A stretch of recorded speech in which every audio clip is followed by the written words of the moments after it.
What happens when one of Hollywood's most unpredictable actors sits across from daytime television's most controversial host, and a simple interview about his latest film turns into the most explosive confrontation ever caught on live television?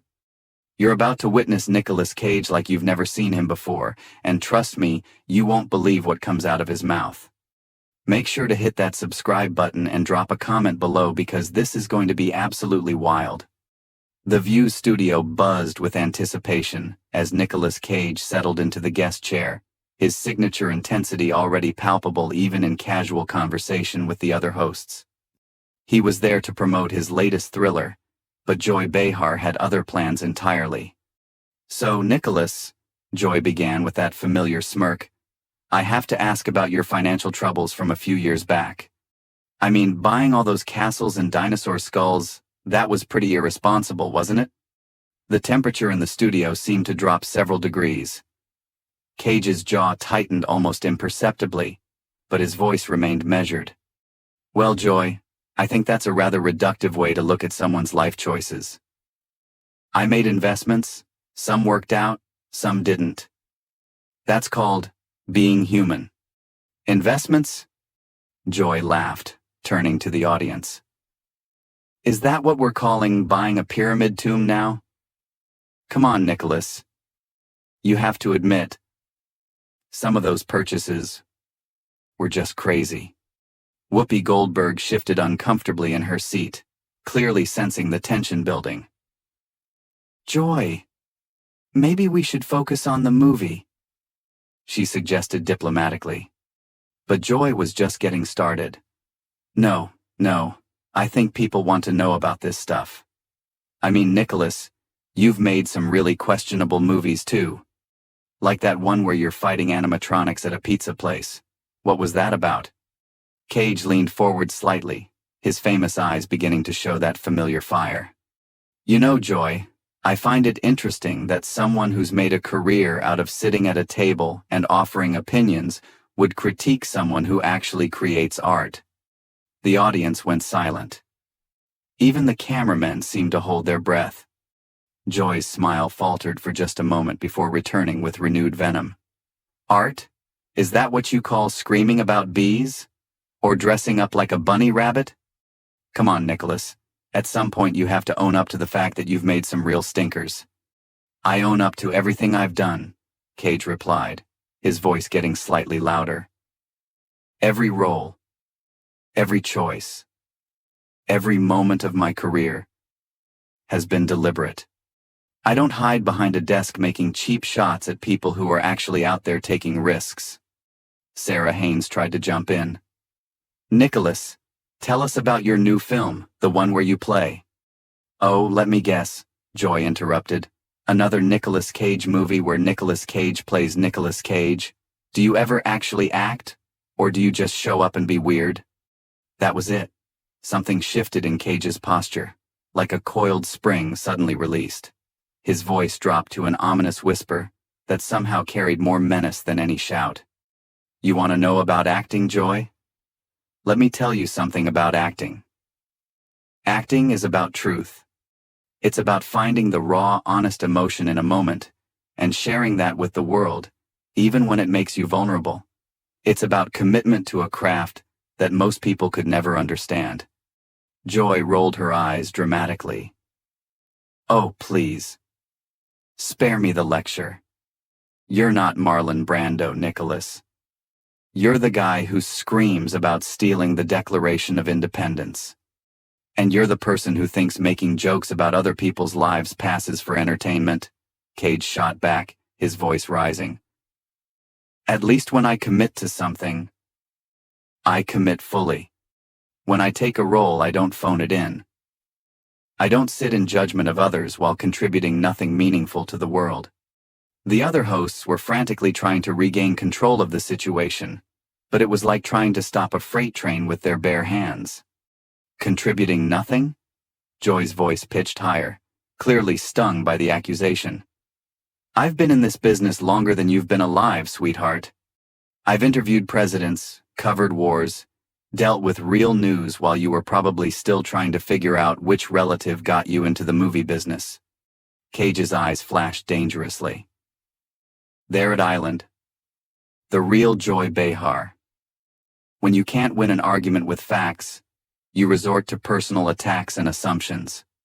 For your information, I earned my place in this industry through years of training, dedication, and yes, taking risks that safe little talk show hosts would never dare to take. Safe? Joy practically shrieked. You think what I do is safe?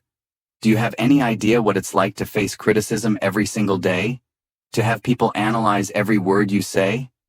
The difference, Cage said, standing up slightly in his chair, is that I face that criticism for creating something. You face it for tearing other people down. There's a world of difference between being criticized for your art and being criticized for being cruel. Joy slammed her hand on the table. Cruel? I'm being honest. Someone has to tell the truth about these ridiculous movies you make. Ghost Rider? Really? A flaming skeleton motorcycle rider? What adult thought that was a good idea?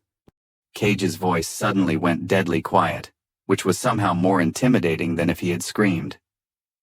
You know what, Joy? I'm beginning to understand why people change the channel when you start talking. The studio audience gasped audibly at Cage's cutting remark about people changing the channel. Joy's face went through a rapid series of expressions, shock, anger, then something approaching genuine hurt, before settling back into defiant rage. Excuse me? Joy's voice cracked slightly. Did you just insult my ratings? My show has been on the air for decades. I have millions of loyal viewers who tune in specifically to hear what I have to say. Cage tilted his head, studying her with the intensity he usually reserved for his most dramatic roles.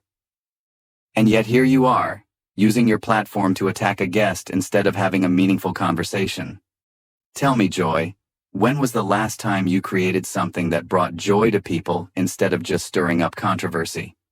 I create conversation, Joy shot back, but her voice lacked its earlier conviction. I create dialogue about important issues. Important issues?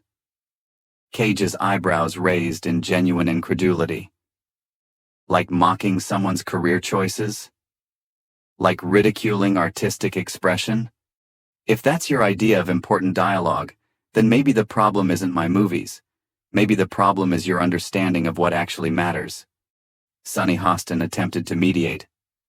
Maybe we can all take a step back here and... No, Joy interrupted, pointing at Cage. I'm not backing down from this. You come on my show, you act all high and mighty about your art. But the truth is you've been making garbage for years and everyone knows it. At least I have the guts to say what people are thinking. Cage stood up fully now, his imposing frame casting a shadow across the table. The cameras captured every micro-expression as his face transformed into something truly formidable. Garbage? His voice carried a dangerous edge that made everyone in the studio lean forward. Let me tell you something about garbage, Joy. Garbage is tearing people down for entertainment. Garbage is using your position of influence to spread negativity instead of celebrating human creativity. Garbage is mistaking cynicism for wisdom. Oh, don't you dare lecture me about wisdom, Joy spat, also rising from her chair. You're an actor, Nicolas. You pretend to be other people for money. I deal with real issues, real politics, real problems that affect real people's lives. Real problems? Cage's laugh was sharp and humorless. Your real problem seems to be that you can't stand when someone doesn't fit into your narrow little box of what's acceptable. You see something different, something unique, and your first instinct is to mock it, to tear it down, to make yourself feel superior by making others feel small. The tension was so thick, you could cut it with a knife. Whoopi was frantically signaling to the producers, but the cameras kept rolling, capturing every explosive second. Joy's voice rose to match his intensity. You know what? Maybe I should mock it. Maybe someone needs to call out the Emperor's new clothes situation here. Your acting style is just yelling and making weird faces, and somehow you've convinced people that's deep and artistic. My acting style, Cage said, his voice dropping to that menacing whisper again, comes from years of studying under Sanford Meisner, from understanding the method, from dedicating my entire life to the craft. What's your expertise based on, Joy? What qualifies you to judge anyone's artistic expression? Life experience, Joy fired back. Common sense. The ability to call something ridiculous when it's ridiculous. Cage shook his head slowly, a look of genuine pity crossing his features. You know what's truly ridiculous, Joy? Sitting in judgment of people who are brave enough to put themselves out there, to be vulnerable, to risk failure in pursuit of something meaningful. You've built your entire career on being the person who points and laughs while others actually do the work. The work? Joy's voice was getting shrill now. What work? Screaming about stealing the Constitution isn't work. It's a paycheck for overacting. And what you do isn't even that. Cage replied coldly. At least when I overact, I'm trying to give an audience an experience, trying to make them feel something. What you do is just meanness disguised as commentary.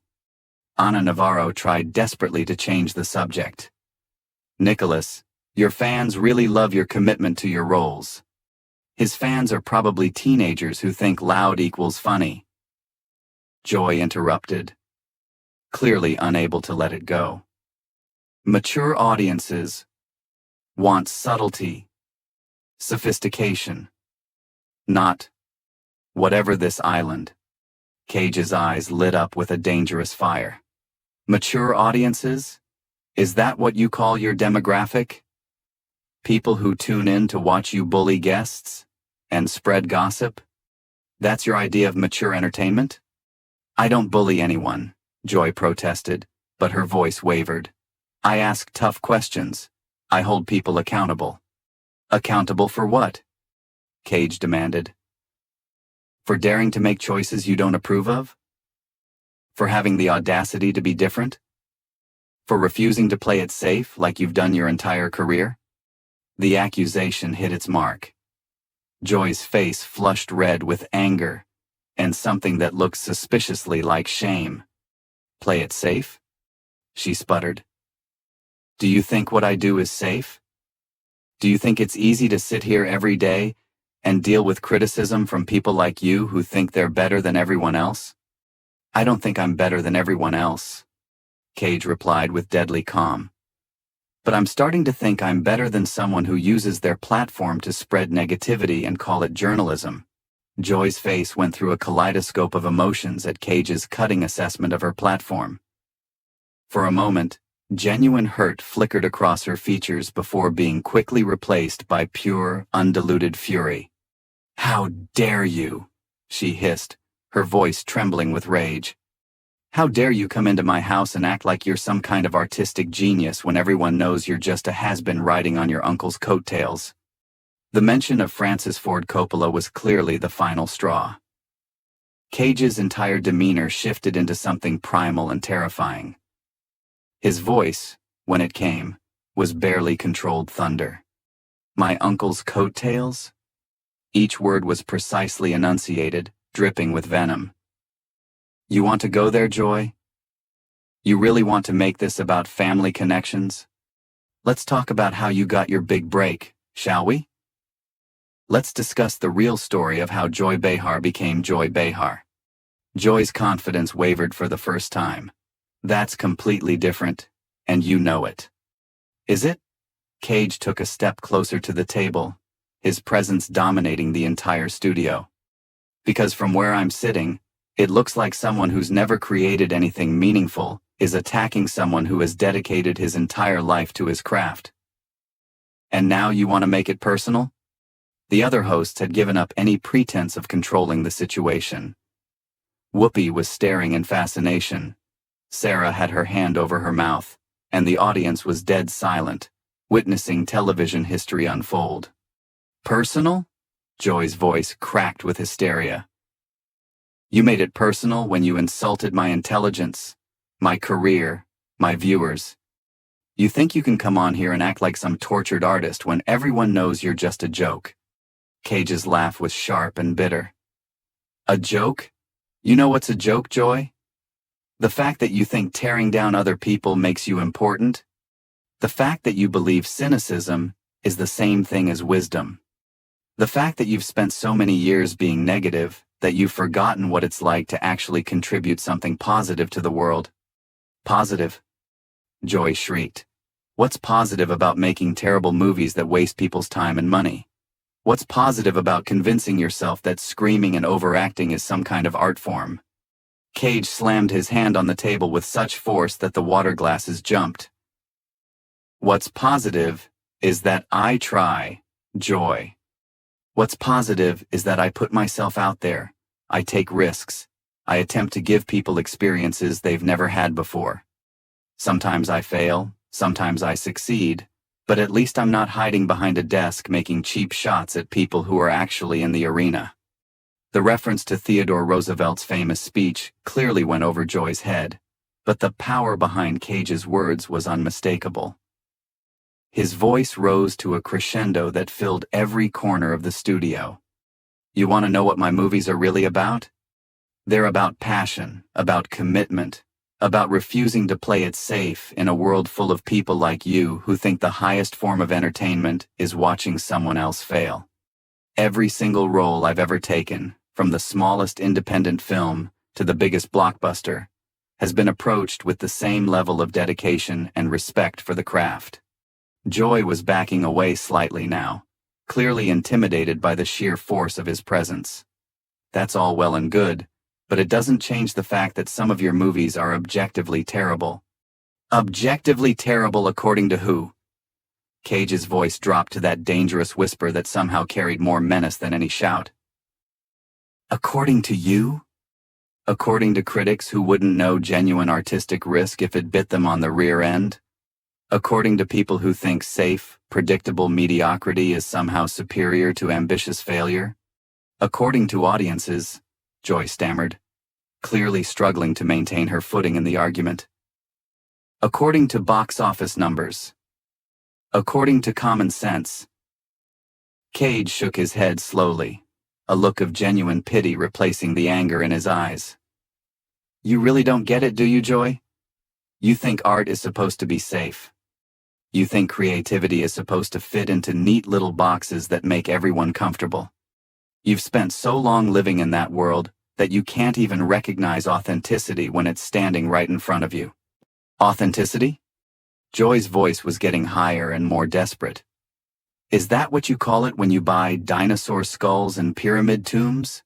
Is that authentic? Or is that just rich guy weirdness?